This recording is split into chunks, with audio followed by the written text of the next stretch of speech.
Thank you for tuning into this special presentation of the novel The Dead Kids Club by Rich Hosek, read for you in its entirety on the Bedtime Stories for Insomniacs fiction podcast. The Dead Kids Club is what I like to call an everyman thriller, ordinary people in extraordinary circumstances. It follows a divorced couple after the death of their son and asks the question, what would you do if the killer of your child got away with it? How far would you go to get the justice you deserve? The revenge you need, and how will you know when you're done? The complete book will be serialized over the next several months, between my usual short story episodes. I caution you that unlike most of the content on this podcast, The Dead Kids Club is a gritty thriller depicting scenes of graphic violence and mild sexual content. So, if you're sensitive to that type of material, you've been warned. Please visit bedtimestories.studio to subscribe to my mailing list so you don't miss any chapters of this unabridged audio presentation and news about my upcoming thriller, The 10th Ride. And now, Part 5 of The Dead Kids Club by Rich Hosek. 6. Careful with his arm. I think it's broken, Rebecca says. Rebecca somehow drags me across the floor as flames chase my feet. I look to the side and see Cooper, his body convulsing from coughing, the fire creeping closer to his grease and alcohol-soaked overalls. Hurry, this place is going up fast, says another familiar voice. My arm slips out of my shirt, banging my elbow against the floor. The pain is intense but momentary as I slip back into darkness. 7. A splash of water on my face returns me to consciousness. I open my eyes and Rebecca comes into focus. Behind her, Cooper's diner is almost entirely engulfed in flames. We have to get out of here, I tell her. Can you get in the car? I sit up, lean on my right arm, and push myself to my feet. Rebecca opens the back door for the car, and I manage to slide in. She gets in behind the wheel and starts the car. We need to get you to a hospital, she says. Not here. We need to get back home, I tell her. Can you make it? Yes, and don't speed. I know, she says, annoyed at my continuing caution. She starts the car and backs over the cardboard I had left blocking our license plate. The only thing I can think of at that moment is what if the tires leave a tread mark that can uniquely identify this car. As we drive back onto the road, a shape crawls out of the diner, a body wrapped in red-orange fire. Cooper. Out of the corner of my eye, I see a car parked across the road, tucked into an overgrown driveway. I can vaguely see there is someone sitting in the front seat, watching the diner burn. Watching Cooper die. The other voice when I was being dragged out. Amy. She and Rebecca must have arranged for her to be there to watch our handiwork. I also know that if she hadn't been there, I might still be inside, burning to death myself. I'm both mad as hell and grateful. I sit quietly in the back seat, keeping an eye out for any other cars. There are none. I spy Rebecca watching me in the rearview mirror. I think we're okay, I tell her. Do you have any aspirin or anything? Yes, in my purse. Rebecca fishes around in her bag and hands back a bottle of ibuprofen. I take the bottle, squeeze it between my knees as I try to open the child-proof cap one-handed. Do you need help with that? She asks. I think I got it. After a few tries, I manage to get it open and pour 4 or 5 of the reddish-brown pills into my mouth and swallow them dry. I put the cap back on the bottle. Do you know how to get back to the interstate? Yeah. She knows I have forbidden the use of our phones or a GPS device. Why don't you lay down? I think I will. My arm is throbbing. I slowly lower myself across the back seat, waiting for the painkillers to kick in. I close my eyes. Every little pebble in the road sends a twinge of pain from my elbow to the back of my neck. Rebecca turns on the radio. The music helps distract me from my injury and pass the time. After a while, the rhythm of the road slows as Rebecca turns onto an on-ramp and then quickens to a soothing pace as she accelerates down the interstate. Somehow, I fall asleep. 8. Rebecca shakes me awake. We're at the hospital. What are you going to tell them? I push myself upright, look out the window. We are in the parking lot for the emergency room of the hospital, a little over a mile from our place. I fell in the garage, bumped my head, which is true. I can feel a lump on the back of my head. You found me and brought me here. Do I smell like smoke? She nods. We both do. I try to think of something, some explanation. We need to go home, change. but Rebecca has a better idea. We were working in the yard, burning some tree trimmings. We don't have a yard. At your mom's house. My mom is out of town this weekend visiting her cousin. Makes sense we would help out with some yard work while she's gone. That's something we do. That's good, I say, satisfied we have a plausible story to cover our tracks. Okay, can you walk? Yeah. The pain is now a dull throb. I let my arm dangle as Rebecca opens the back door as I push myself out. We walk toward the emergency room. I guess I should be grateful that Amy broke our rule about not being there, I say. The subtext is obvious to Rebecca. We were careful. You shouldn't have let her come. It was too risky. You can thank her for helping to save your life once we get your arm set, Rebecca says, purposefully bumping my elbow gently enough to appear as an accident, but hard enough to induce another piercing bolt of pain. As we enter the hospital, no one the wiser that we've just come from the scene of a murder, I think about all the things that went wrong. How incredibly lucky we are to have gotten away with it. How lucky I am to be alive. When will the luck run out? 9. With my arm in a cast up past the elbow and a fresh dose of prescription painkillers they gave me at the hospital dulling the pain, I follow Rebecca into the apartment. Hungry? She asks. I just remembered we never did get our lunch. She smiles, somewhat amused by her joke. I find it a bit disturbing. Not the joke, but the fact that she is in such a good mood. More than good, almost euphoric. Her phone rings. Hello? Yes, come on over. She hangs up.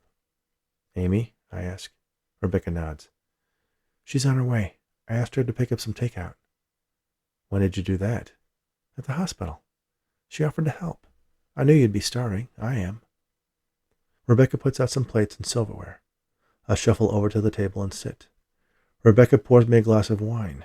I hesitate a moment, wondering if it's a good idea to mix alcohol with the meds I took earlier, but at this point, I just don't care. I take a drink. Amy was supposed to be at her sister's place. That was supposed to be her alibi, I say. She was, Rebecca answers, matter-of-factly. She told her sister she was going to do a day spa, made an appointment and everything. She had to see it, you understand, right? Like I had to watch Vitaly die. I nod, then reach for the wine bottle Rebecca left on the table and refill my glass. You're going to need to take some time off from work. Want me to call your boss? No, I'll email him later. She turns on the TV. The weekend news is on. I half expect to see a story about a murder by arson connected to a local widow, or perhaps the fire we started spread into the neighboring woods and is now a raging wildfire burning across 3 states. Instead, it's just stories about a lost dog, crooked politicians, and big-hearted musicians, the usual local fluff. There's a knock at the door. Rebecca answers and Amy walks in, carrying a couple bags of Chinese takeout. Rebecca gives her a hug, and the two of them, happy as clams, take the food into the kitchen and prepare our dinner. I help myself to a bed of rice covered with beef and pea pods. Amy and Rebecca serve themselves some lighter dishes, as Rebecca gives Amy all the details about her time in the emergency room, how the doctors were rude and the x-ray took forever, and how she's probably going to get TB from the old woman who sat across from us in the waiting room.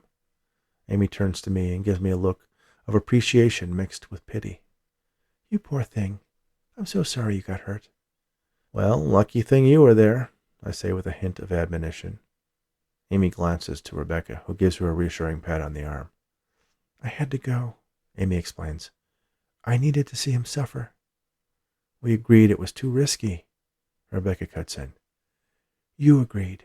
We took every precaution. Rebecca has an alibi.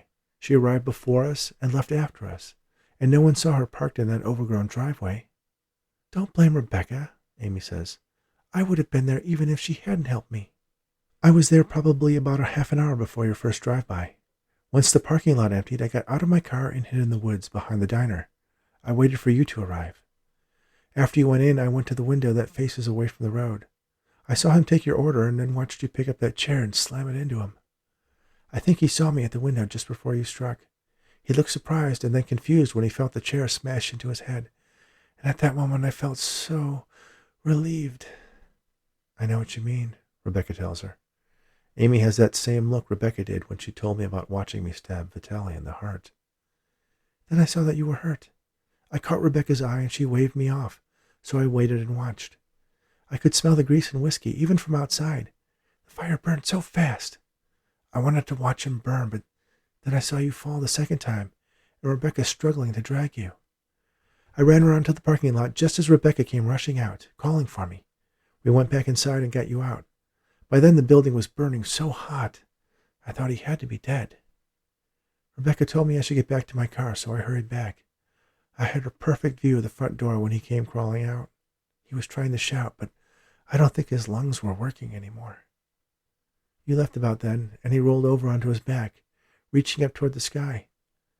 Maybe he was praying for an angel to pull him up to heaven before the demons came to claim him. But I didn't see any angels. I could see his skull as the hair and skin burned away from it. He stopped moving, but his arm stayed reaching upwards. He kept on burning. His arm was like a torch. I couldn't believe how long he burned. He was like a marshmallow on a campfire. Then the diner collapsed, fell in on itself. He looked like he was lying in front of the gates to hell. Want to see? Amy reaches into her purse at her side and pulls out a camera. She turns it on and shows Rebecca the image on the display on the camera's back. They flip through a couple shots, laughing at something funny on one of the pictures. I stare at the pair of them, incredulous. Are you kidding me? I finally ask. Rebecca takes the camera from Amy, offers it to me. You've got to see this. It looks like pictures of a man who killed your family and was killed 200 miles away while you were supposed to be in a different state on your camera. How are you planning on explaining that? Who else have you showed them to? No one, she protests. I just put them on my Facebook page. My jaw drops open. A second later, Amy and Rebecca burst out in laughter. Relax, I just wanted to show you guys. I'm not going to keep them. You need to lighten up, Rebecca adds. I've done nothing for the last few weeks but make sure I did everything to keep us from getting caught. And you bring the evidence of the crime into our home. We can't take any chances, none. Destroy them right now. Burn it. I'll just erase them, Amy offers. No, I almost scream. Then pull myself back as close to calm as I can get. That won't do. A forensic investigator could still pull them off the card. You need to destroy it. There can be no connection between Cooper's death and us, or you. None at all. Amy turns to Rebecca, who nods in agreement with me, her lightheartedness replaced with a more somber expression. Okay, sorry. I'll do it when I get home. I drop my fork on my plate, no longer hungry. I hold out my hand. Give it to me.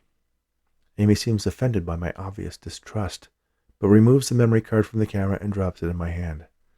I stand, cross to the kitchen, and paw through a drawer looking for a pair of tongs. I find them, then remove the grate from one of the burners and turn on the gas. I hold the memory card in the flames with the tongs. It melts, giving off a noxious smell and a cloud of gray smoke. When I'm convinced it is beyond the ability of anyone to read, I drop it into the sink and run it through the garbage disposal. I'm going to go lie down, I tell them. Anything else I should know? Did you cut off his charred balls for a souvenir? No, Amy answers, then adds, sorry.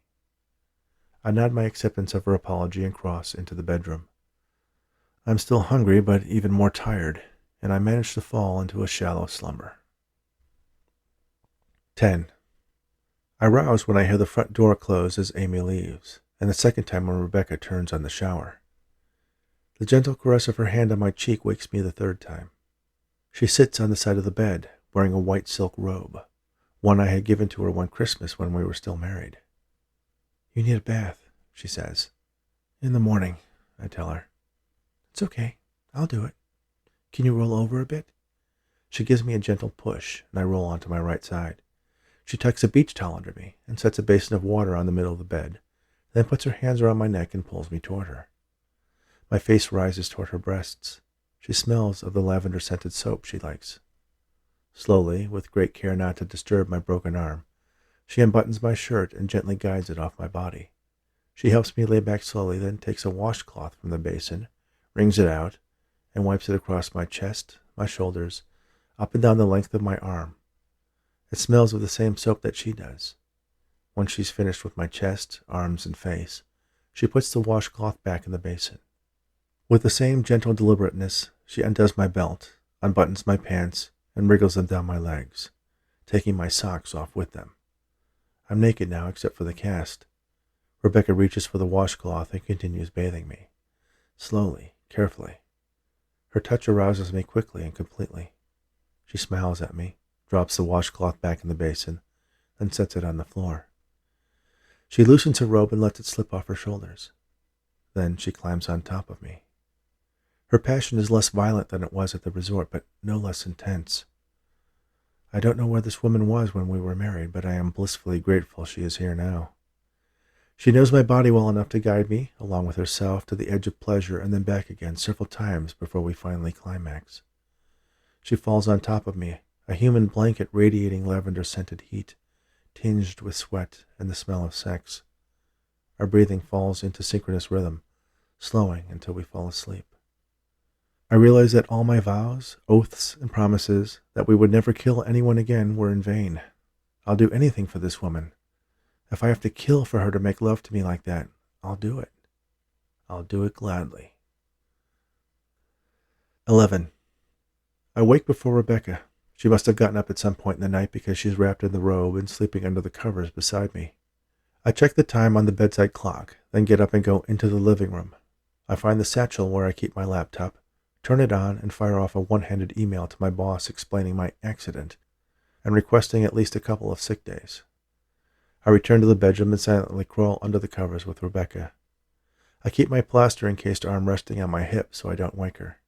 She still smells of lavender. The next time I wake up, there's sunlight pouring into the bedroom. Rebecca is gone, but there's a note. Call me if you need anything. Love, Rebecca. I take a moment to reflect on just how screwed up my life is. But considering I thought it was essentially over less than a year ago, I shrug it off. There's a knock at the front door. I sit up and realize I'm still naked. I try to slip hurriedly into my pants, but it's not easy with one arm bent in a permanent 90-degree angle, offering painful complaints each time I move it. More knocking. Coming! I don't even try to put on a shirt. Instead, I slip my right arm into Rebecca's robe, which is laying at the foot of the bed, and wrap the rest of it around me. I hurry into the living room and approach the front door. We have one of those peepholes that gives you a fisheye view of whomever is in the hall. It's a man. His back is turned to me, but I can tell he has an unruly head of shocking red hair, a description that fits no one I know. Who is it? He turns to face the door, looking directly into the peephole as if he could see my eye on the other side. Under the hair are green eyes and a thin face framed by long sideburns. He wears a skinny black tie and a shirt that used to be whiter than it is now, and a dusty brown leather jacket. Hello? Who are you? My name's Horn, Eddie Horn. I know that name. It's familiar. How do I know that name? I'm a freelance crime writer. I was wondering if I could talk to you about Anthony Vitale. Shit. The guy with the website. The one where I got the M.O. for the ice pick killing. Why does he want to talk to me? He answers my unspoken question from the other side of the door. I understand he killed your son. I'm very sorry for your loss. I'm putting together a book on the Vitale family, and I came across your story. If it's all right, I'd like to talk to you about it. I think for a moment. Nothing he said leads me to believe he has any interest in me beyond being one of the sad victims the bastard left behind. I unlock the door and open it a crack. You've caught me at a bad time, I tell him, showing off the cast. Oh, I didn't mean to bother you. I wasn't sure anyone would be home. I was actually going to leave a note. People don't do that much anymore. It's all texts and emails. Yeah, well, I'm a writer. A bit old-fashioned about words. They should be written down, on paper, don't you think? He reaches inside his jacket for something, a leather-bound pad and pencil, like one you'd see a reporter carrying in an old black-and-white movie. Can you maybe come back later? I ask. He tucks the pad and pencil back in his pocket. Yes, of course. Listen, how about we meet for lunch? There's a place I sometimes hang out at down the street, the Ale House. Sure, I know it. Around noon? I don't want to bother you, but I'd really like to get your story. Normally I like to be in the courtroom during a case. Reading the transcripts just isn't the same, but I was out of town during his trial. It won't take long. Sure, I tell him. After all, what reason would I have to say no? Wouldn't I love to get Nick's story out? Great, thanks. I'll see you then. He nods appreciatively, then strides down the hall, pulling his notebook out once again to jot down some thoughts. I close the door and return to the bedroom, searching for some clothes I might be able to get into fairly easily. I find a loose-fitting t-shirt and a zip-up sweatshirt that I manage to squirm into without too much pain. I take a large pill from my prescription bottle and follow it with a swig of orange juice from the carton. After that, I check my email to make sure there's nothing on fire at work. It's 10 past 10, still almost a couple hours before I promise to meet him. I open his website and follow the link to his book on Amazon, a collection of true crime stories. It's only a couple of bucks for the electronic version, so I buy it and start reading. The writing isn't bad, but the subject matter is boring. I can tell he's struggling to find something interesting, compelling, or shocking about his topics, but they all fall just short. Embezzlement, road rage, and domestic violence can only go so far. By the time noon has rolled around, I've made it into the fourth case and don't have the desire to continue, though I think if he does pull together a book on the Vitale family, he might really be able to do something with it. I find some slip-on shoes, laces are not a strong suit of mine at the moment, check my email one last time, and head on out. It's strange to think that my story is probably the closest thing he'll ever come to a bestseller, but he'll never know it. 12. Horn sits at a window booth in the restaurant with various scraps of paper scattered around and a yellow legal pad on which he's scribbling what looks like shorthand. I walk up to him and he waves me to the seat opposite him and finishes jotting down a thought. Then he gathers his notes, tucks them into a messenger bag by his side as I sit, leaving the legal pad out. "Thanks for coming," he says. I nod. "I'm glad someone wants to shine a light on Vitale's crimes."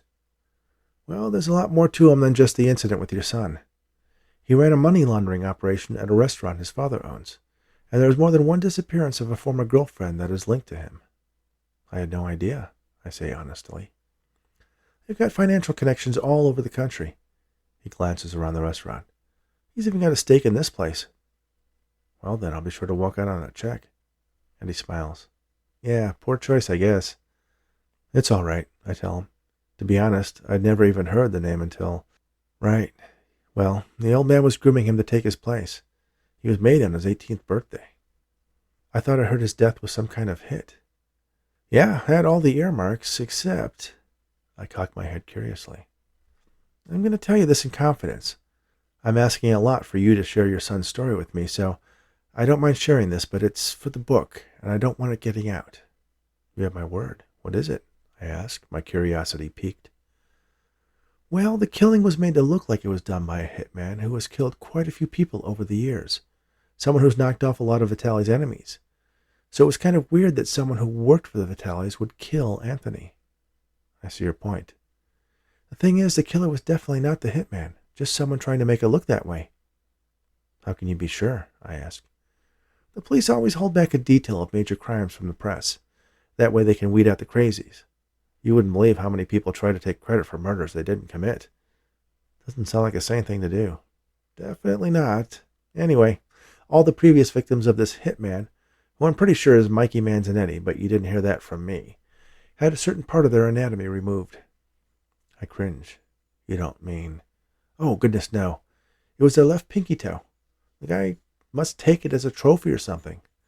But Vitale had all 10 of his little piggies, and there was no indication that the killer was in any particular hurry. Doesn't take long to snip off a toe, you know.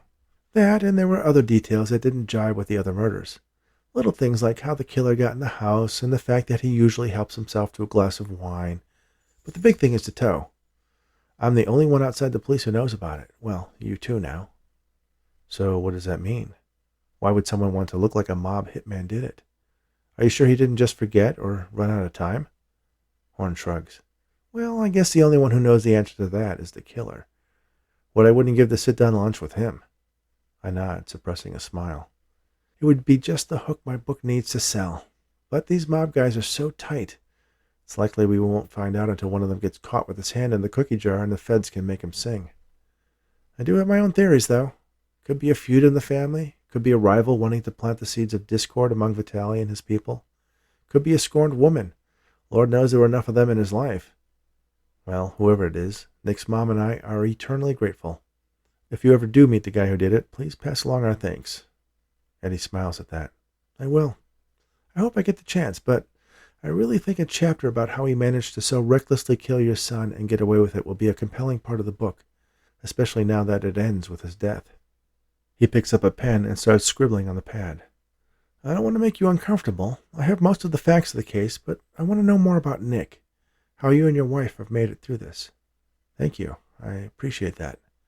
Nick's mom and I aren't married anymore. We've been back together for a while now. I guess the grief brought us closer. but we divorced about 3 years ago when he was in preschool. I'm sorry, he offers. I'm hoping to talk to her as well. Do you think she might be willing to give me some time? Possibly. I'll ask her. Thanks. I take a deep breath and then tell him all I can remember about Nick, from the day we brought him home to that morning dropping him off at school, ending with the day the verdict was read in the courtroom. He scribbles it all down on his pad. Somewhere in the middle, a waitress comes and we order coffee. Horn lets me ramble on from start to finish without interrupting, allowing me to tell the story my way, not trying to shape it to fit some specific narrative for his book. I appreciate that. Makes me glad I took the time to talk to him. Where were you when Vitaly was killed? He asks when I'm done. Excuse me? I sound a bit more defensive than I mean to. Is he asking for an alibi? Is this some sort of setup?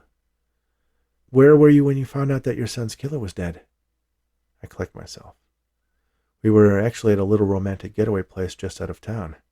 We were packing up as it came on the TV news. Then, of course, our phones rang almost non-stop the rest of the day.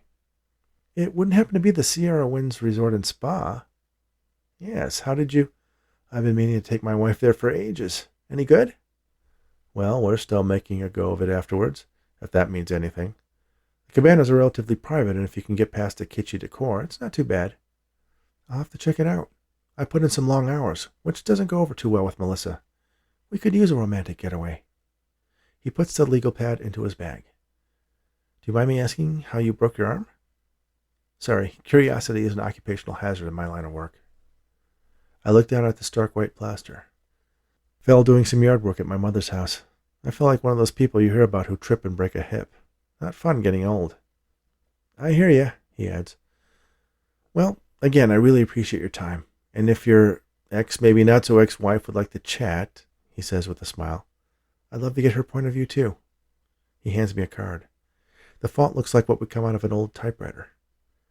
I don't have a cell phone, but you can leave a message at that number. No cell phone? I ask. I would think someone like you would want to be connected and available all the time. Well, it wasn't so long ago that people didn't have electronic leashes in their pockets. I don't even have a computer. The email address on the card gets converted to a fax that is printed out at my home office. A real-life Luddite, I say. Did I mention that I'm in IT? Eddie laughs. I won't hold that against you. Thanks again for your time. If it ever goes to press, you might get a call from the publisher's fact-checkers, but I'm putting the cart before the horse. If I can put a name to that killer, I'll have something I can sell, and your son's story will get heard by more than just the people who look past the coupons in the local paper. Well, if you do come up with anything, I'd love to hear about it. Like I said, I owe the guy a thank you. Right? Horn checks his watch and rises from the table, leaving a few bills to cover the coffee. I hope things work out for you guys. We shake hands and walk out the restaurant together. He gets into a wood-paneled station wagon and waves goodbye as I walk back to the apartment. Pinky toe. Who knew? 13. I check my email when I get back. My boss has sent a friendly note reminding me that I'd better be well enough for Rebecca and me to join him and his wife for dinner this coming weekend like I promised. I assure him we will, and that I will probably be back at work by Wednesday. Might as well use the sick days. They go away if I don't. I end up reading the rest of Eddie Horn's book. As a courtesy, I post a positive review on Amazon. He really is not a bad writer, and I feel sorry that he'll never find Vitaly's killer, especially if he's chasing down mob leads. I take a chance and start a private browsing session, then use an anonymous proxy to check for news on Cooper's death. There is a story on a newspaper website about the fire, attributed to an unsafe kitchen and the alleged drinking problems of the owner, who was the only victim of his apparent recklessness. By the time fire crews arrived, the establishment was reduced almost completely to ash, and Cooper had to be identified by x-rays, since he wasn't one for going to the dentist. Turns out he had some screws in his leg from a motorcycle accident when he was younger. There is no indication in the article that there is any suspicion of foul play. I continue searching, find a photo tweeted by one of the county firefighters who responded to the call. The only thing recognizable is the steel grill where he made his famous burgers that killed Amy's family. It is littered with charred wood and covered with soot and ash. Rebecca comes home from work. I show her the article and photo. Wow, there's nothing left, she remarks. Well, that's what happens when there's not a fire department within 10 miles, and no fire hydrants. Just keeps on burning till it runs out of fuel. Good for us. Yes. She crosses into the bedroom and starts changing out of her work clothes. I'm going out tonight with Amy. We're going to see a movie. Oh, girls' night, she offers as an explanation for not inviting me along. Great. Say, do you remember that mob website I told you about? The one with all the details about hitmen and stuff? Sure. The guy who writes it came by today. She steps out of the bedroom, looking puzzled. Here? Why? Nick. He's doing a book on the Vitale family and thought Nick's story would make a good chapter. What did you say? Well, it didn't make sense for me to refuse, so I had lunch with him, told him about Nick and all the bullshit with the trial on that stupid ADA. He'd like to talk to you too if you want. I hand her the card. Sure, why not? If you think it's a good idea. I do. Just don't confess to killing Vitale or anything. I smile, teasing. I think I can manage that. He has a theory that it was someone in the family or a rival trying to put the old man off his game. Turns out that the hitman we were trying to imitate also had a habit of cutting off the pinky toe of his victims as a souvenir. Gross. What does he do? Make a necklace out of them? Probably keeps them in a box somewhere. Or maybe he uses them as proof of death to get paid. Anyway, only the police and this Horn guy knew about it, so the theory is that there's someone who tried to make it look like it was a Vitale hitman. Either way, the trail doesn't come anywhere close to us.